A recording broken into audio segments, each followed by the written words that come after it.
it was all very methodical. You know, it was like, I want to create, but then like, well, how do I get there? If you had gotten into TV directing right out of Sundance, do you think you'd still be directing today? No, I don't.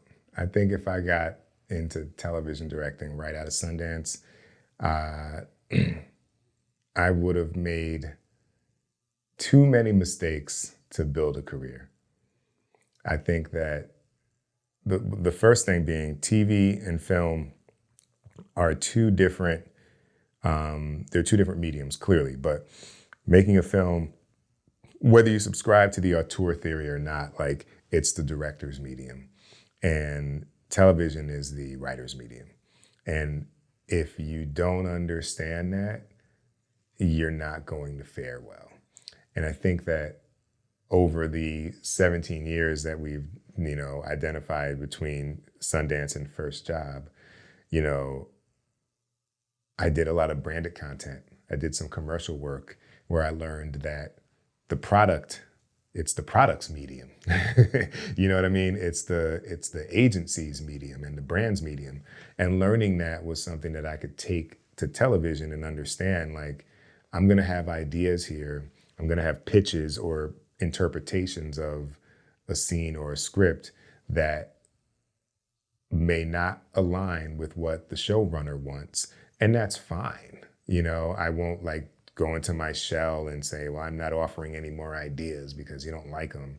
I know that there are things that I'm not aware of because I'm seeing episode 208 and you know that this is going to end in season 5 in a particular way. And that great idea I have doesn't complement what you're doing, So understanding that reality and how to finesse the relationships that the relationship dynamics that come with that, having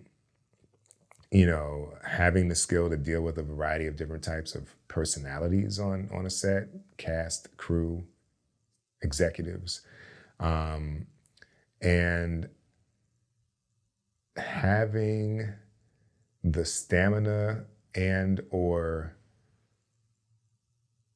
work ethic and work structure to deal with the realities of television production, which is driven by how fast can you do everything, to some degree. I would not have been prepared for that. So then, even though the wait was long and here you are essentially helping other people's dreams at the school, nothing wrong with that, but maybe it had seasoned you in the right way? Definitely seasoned me. I'm definitely not campaigning for 17 years before like you get hired to direct. But I do think that there's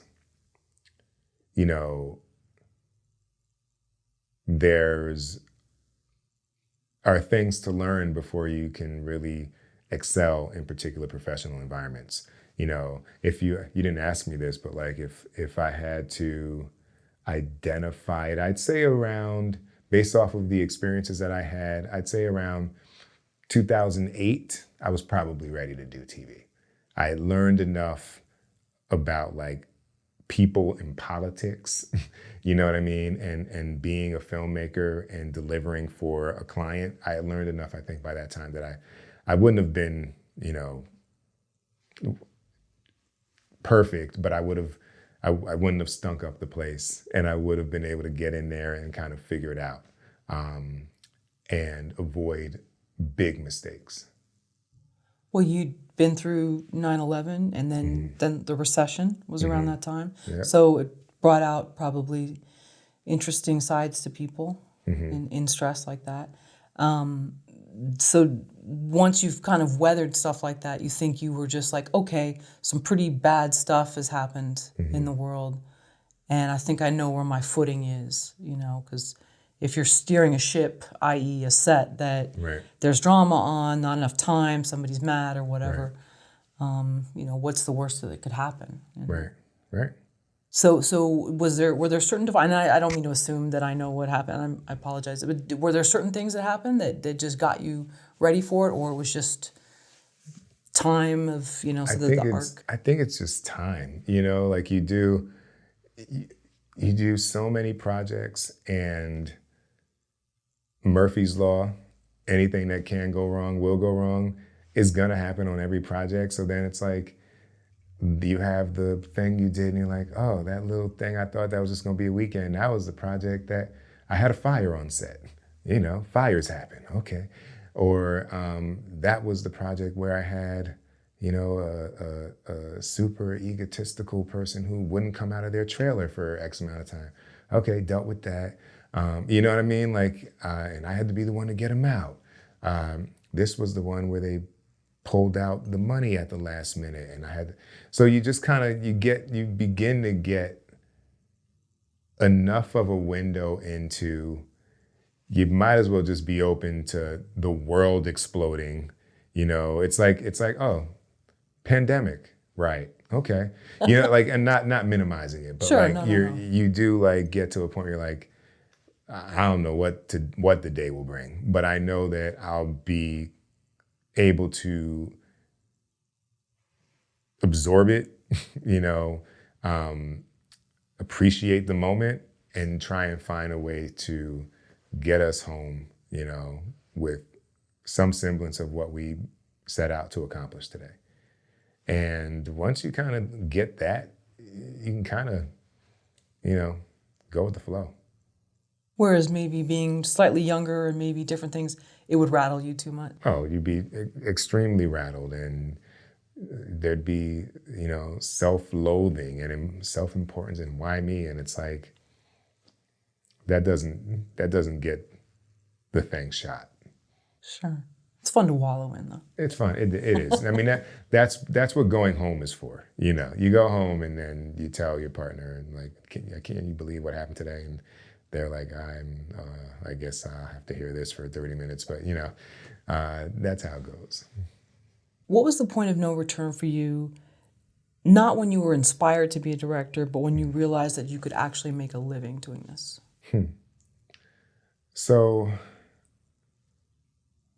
well, I realized that being a feature filmmaker was not going to be a way to make a living. The moment that I said that's a wrap on my first feature, because, you know, the money was raised over the script was written and the money was raised over a 6-year period, and the amount of money I paid myself and the other producers, you know, were all paid equally, was not even, like, I barely have to file taxes for the money. You know what I mean? Like, it was very low. And so I'm like, all right, well, that was 6 years, you know, that was $15,000 over 6 years. All right, well, that's not gonna, you know, translate to moving out of my mother's house and whatever. So, while I had a full-time job at NYU, but that was, you know, $35,000 a year. It wasn't much, living in New York, New Jersey. And so I said, well, what do I know how can I take this skill that I think I have and find a way to exploit it, you know, for myself and make money off of it. And that was when I started building the production company to make videos. And, you know, that was a journey of taking on more. It was a pivot moment, like we've kind of talked about. It's like, well, these budgets are small in their own way, you know, but maybe if I wear more hats, then I can keep more of the money. Because the first couple projects that I did, it was like, well, the editor is making more than almost anyone because they're sitting here for the longest amount of time, like really on the clock, like 4 or 5 days of editing, while, you know, I'm shooting for 1 day, producers producing, you know, for however long, but they were becoming the ones who were making the most money. So I was like, well, if I edit, then I'll make more money. If I shoot it, then I'll make more money. If I produce it and maybe bring on an assistant, I'll make more money. And so I was constantly trying to figure out how to survive economically as a filmmaker. But that was, you know, very shortly after I finished the first feature. over time, you know, as the company grew and was doing all right with those videos, I look at it and I say, well, how can I make more money? So I was like, we should be doing campaigns for people, because this one-off video thing is, I'm looking at my QuickBooks at the time and I'm like, well, all these budgets are in the same strike zone. I feel like the only way to get more money is to change the cachet of hiring us, which I don't think is going to happen without a big project, or we offer more services and charge more because of the volume of it. And, you know, the irony of it is that that decision to go toward campaigns led to some of the best performing years for us. And it was one campaign in particular where I was like, I'm going to take my fee and make a short film. Because by that time, it's 2014, I'm so far removed in my mind from something that I've directed for myself, because the feature film Premium, I directed in 2005. It had finished its kind of distribution trajectory by 2007. I directed a feature documentary in 2007, 2008.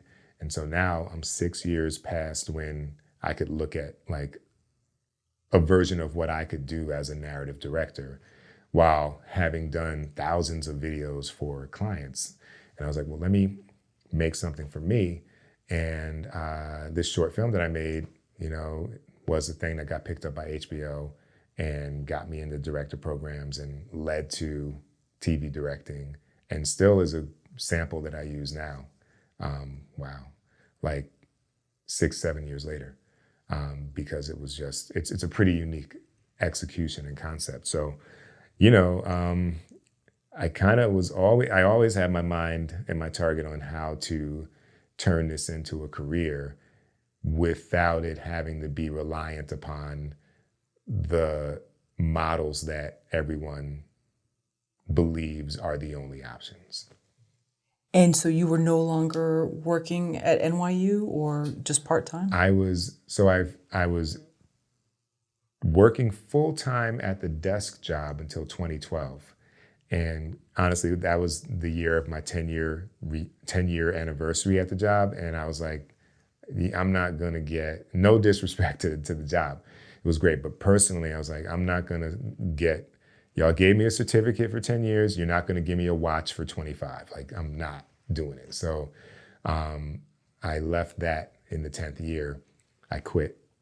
But I was teaching at that time, and I was like, all right, well, the teaching is not as much of a guarantee, but it gives me more free time. And I think that I can use that free time to devote toward building the production company. Then I can teach to have that kind of smaller guaranteed income. And then, you know, hopefully be able to push toward the other, you know, my passion projects at the same time. So, I mean, I feel like what's interesting is I hear myself talk, or it may not be interesting, but it was all very methodical. You know, it was like, I want to create, but then like, well, how do I get there? I'm not just going to sit here and like look at the stars and, you know, daydream about how great it would be to like make this thing. It's like, what can I literally wake up and do tomorrow to move the needle toward, you know, this goal? So if you hadn't started that production company, then you may never have taken some of that money and put it into the short that Yeah, ultimately I wouldn't have had $30,000 to do it. Right. Wow. You know.